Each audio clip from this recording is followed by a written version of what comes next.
It's time for the Douglas Coleman Show.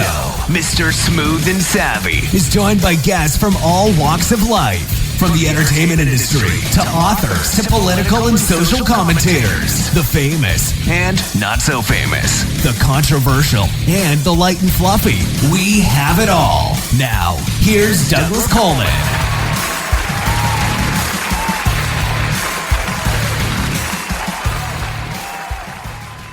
Okay, please welcome to the Douglas Coleman Show, Alex Shvartsman. Hi, Alex. How are you? Hi. Thank you for having me back. Oh, thank you for coming on the show. Having you back, were you on before? Yes, I was. I spoke to you about one of my books, The Middling Affliction, early last year. Okay.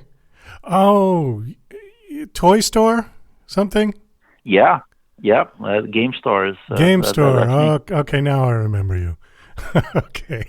I do 10 a week, so sometimes they get a little bit blurry. No worries. I figured, but yeah, as soon as I saw the media thing, I was like, oh yeah, that's right, I remember that.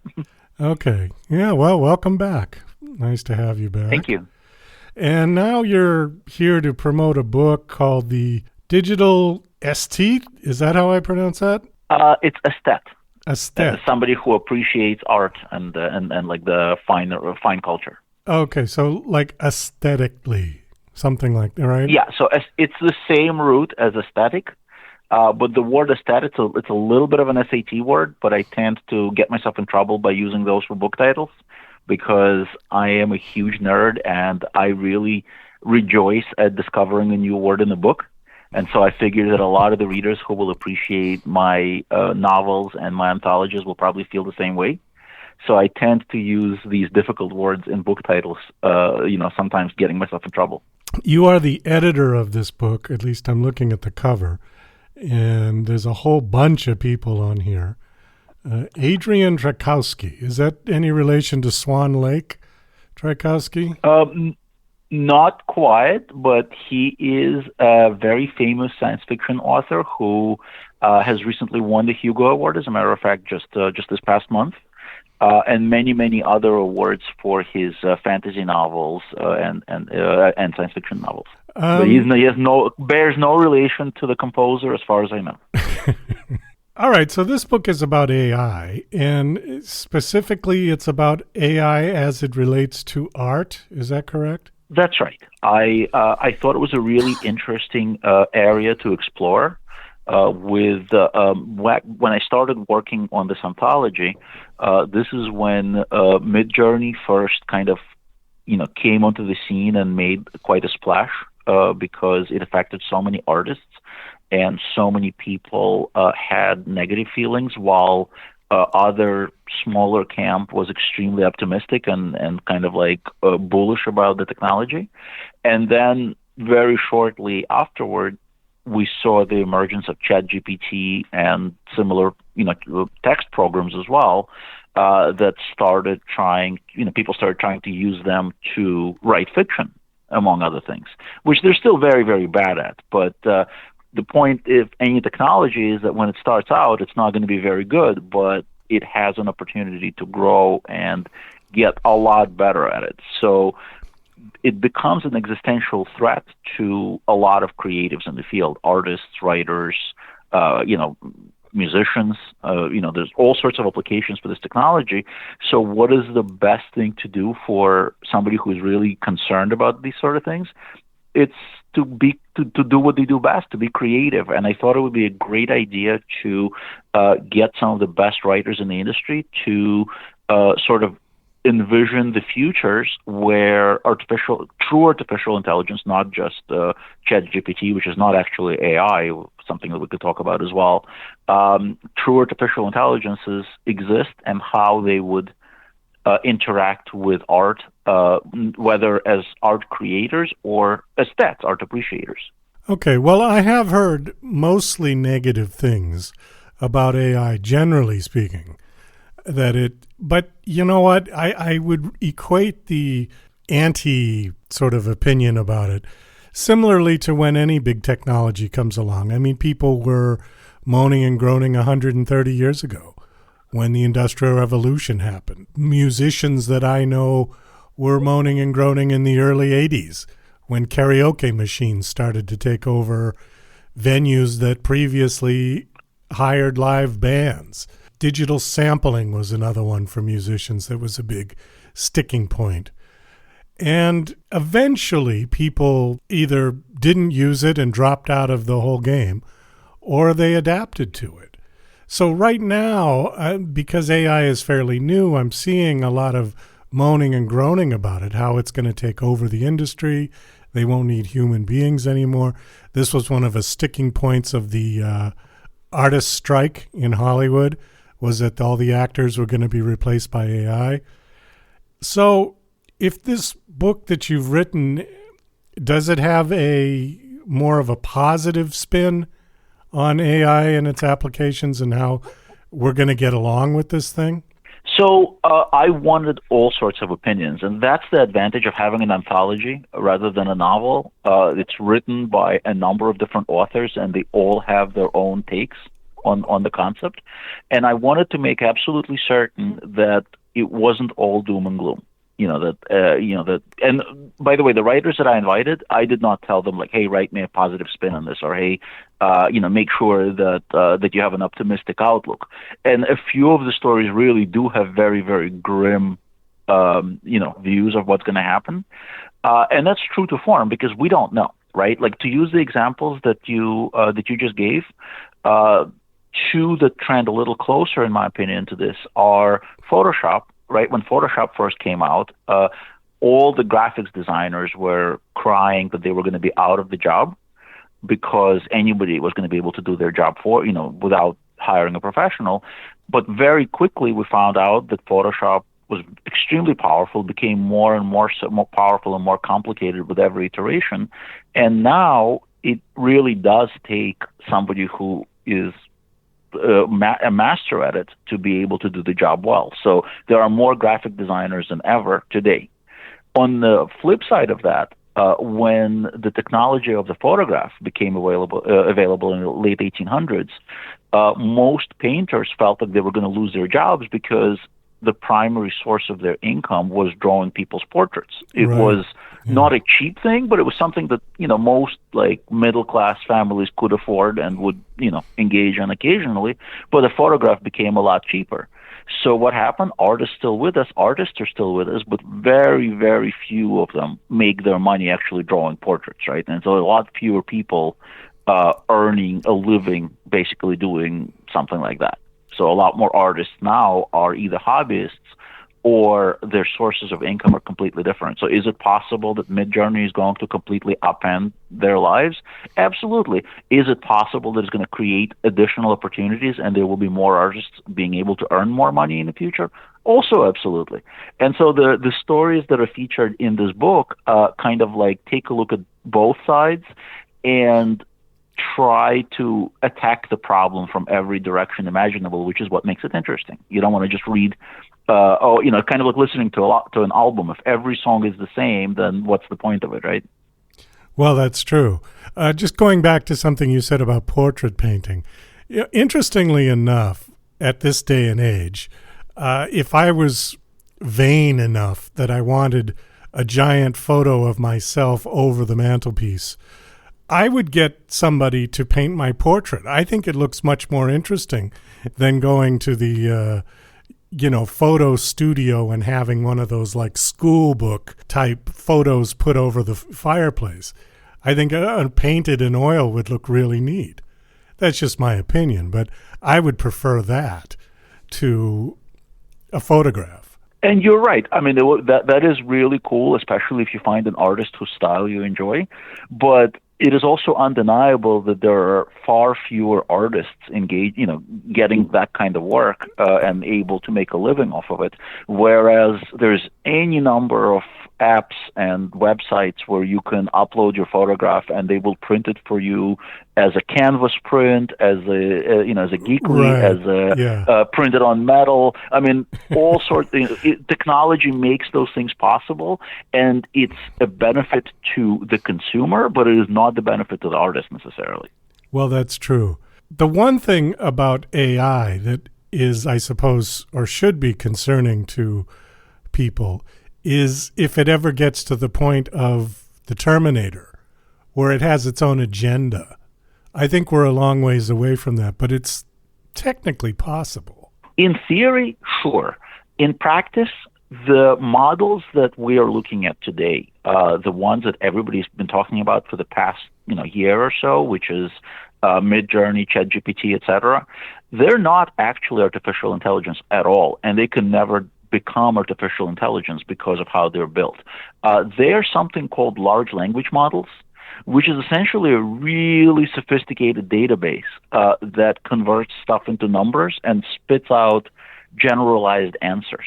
So the technology behind it is such that while a science fiction writer may imagine this thing sometimes waking up and having a thought process or some kind of desires of its own, that is actually not possible. There are real AI technologies that could potentially be developed in the future, but we're still in the neighborhood of flying cars. It's one of those things that's 10, 20, 30 years away, but it may still be 10, 20, 30 years away 50 years from now.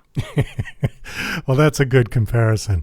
We started using this one program and then we gave up on it for this show, which what you would do is you would upload the actual episode, the audio podcast, and it would bring back to you written sort of advertisement for the show, formatted specifically for Twitter with its, maximum number of characters, for Facebook, for LinkedIn, all this stuff. And it was just like a blip for the show. It would try to pull the highlights of the interview. It works okay. But when you read through it, for me, I wasn't real happy with it, so we didn't keep it. We tried it, the free trial for 1 month to see how it would go. And, I wasn't impressed with it. So I don't know if that's just that particular one, if there's better ones, but it was interesting to see what it would come up with anyways. So there's any number of companies, of startups right now that are trying to leverage what they call AI technology, but really, again, large language models, which is a far, far more accurate, if less sexy, term for what's going on here. And like with any technology, you're going to have a lot of losers and maybe like 2 or 3 winners that at the end will become, the next Google, the next Facebook, the next Instagram, whatever sexy tech company you want to mention. If you go back to older people like me, then Microsoft, things like that. So you're going to see a lot of try and fail companies because venture capitalists are willing to dump a ton of money into AI. This has become the new blockchain. Now, a lot of people obviously are very sour on the blockchain because it was mostly used by tech bros to make fake currencies. But the technology behind it was actually sound. It just got subverted into something that made it not very palatable under its current name, but it's actually being used quite a bit to this very day. Just nobody's really connecting it to the cryptocurrency and things like that. So I think that we're going to see the same thing with large language models. They're everywhere. We've been using that sort of technology far longer than the label of AI has been associated with it. If you go into your Google Photos account, you can type in something like cats or dogs or birds, and it will find all photos in your account that have those animals in those photos without you having ever tagged them with anything. This is basically the same technology, except for nobody's really talking it up as some sort of an AI. But the technology is there, and it's being used for so many things behind the scenes. And now that everybody likes the AI label, and everybody thinks that's the new sexy thing, people just throw that label and they're like, yeah, AI, just give me money. And so I feel like that's probably one of the programs and I've seen the advertisements for very similar things, and some of them are not bad actually. I'm not down on the technology at all. I just think that the way that it's being used right now and the way that people are talking about it may not quite live up to its realities. Well, I think had this particular one that we used been better and cheaper, we probably would have kept it. but for the price that they were asking because we had to go in and edit it anyways. Every single thing that it brought back, we'd had to fix. And we thought, well, if we have to do that, why don't we just type it ourselves for free? So that was the attitude. Precisely. So out of all of these authors, you had how many? 17 authors assembled in this book? There are 17 stories, so there's actually more than 17 authors because a couple of them are co-written by two people. Okay. So we're looking at 19 authors plus a number of translators, since many of these stories are written in languages other than English originally. Okay, so out of all of these contributors to the book, how many were positive and how many were negative? I didn't actually count. I would say that there's probably slightly more of negative takes than positive takes, but it's not an overwhelming majority. It's closer to, and then there's some that are relatively neutral as well, or some that are just funny. They're kind of like making the situation just adorable and not scary. So I would probably count that under a positive take, but they're not really passing judgment on the technology at all. Okay. So again, variety is more important, I think, here than trying to keep score. But definitely there are positive, and it's interesting when you look at how different authors approach this, right? So there are two war stories, right? There are two war stories in the book where the AI is used for war, and one of them is co-written by two authors who are in Ukraine, who had to flee their homes because the city is currently occupied by Russia. So they're currently residing in Lviv and writing there. So their story and their take on sort of AI is positive. Despite everything that's going on, they see it as an ally and as a friend, essentially. And then there's another story that is also a take on AI being used toward war, and that story is much grimmer. And so that story is by an author from China.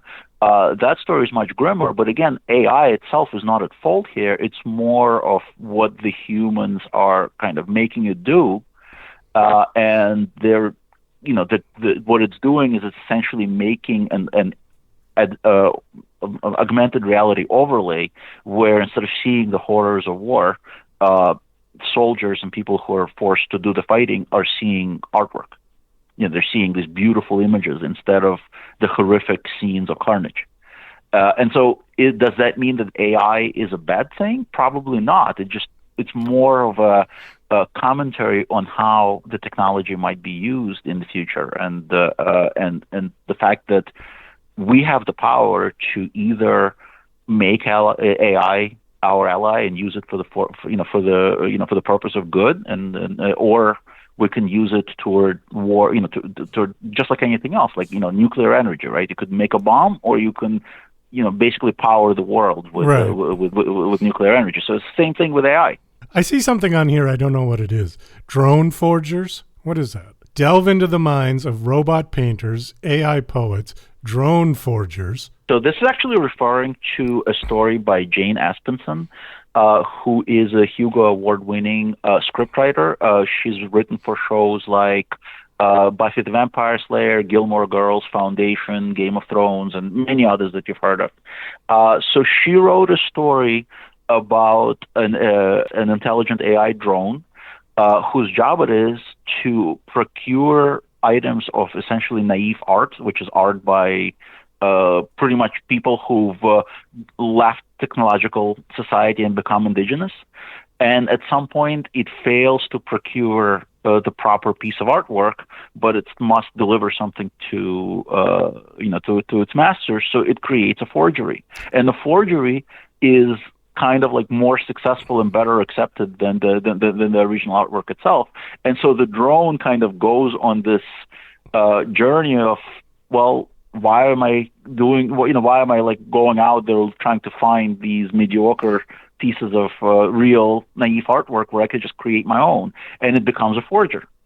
So this is a really fun story that obviously is a satire and doesn't take itself super seriously, but is very well done with a great payoff, which I'm not going to go into because I would much rather that the readers discovered it for themselves. I didn't know if it was a real term or not. Oh no, it's a literal drone that becomes a forger. So this is the great thing about science fiction is that when people use idiomatic language or simile, like you don't really know if that's actually part of the plot and reality in the world of that story, or if they're being hyperbolic. All right. Well, Alex, we got to wind this down. Thanks so much for coming on. Is the book out now? Is it available? Thank you very much. It is indeed available. You can get it in print and in ebook formats wherever you buy or check these books out from the library. It's available, in all the usual places. It is also we're doing something that's kind of a hybrid between a magazine and an anthology, where the stories are going to slowly trickle out for free on our website at future-sf.com. And right now, you can already go on there and you can read the first couple of stories. And for the next several months, through the end of February, we're going to be posting a story a week until all the stories are available for free. So for those people who can't afford, $6 to buy the ebook or a little bit more for the paperback, the stories will still become available. Okay. Can you give out the website again, please? It's future-sf.com. All right, great. Well, thanks for coming back on the show. This was fun, and best of luck with the book. Thank you very much for having me. Great to talk to you again, and I hope you enjoy.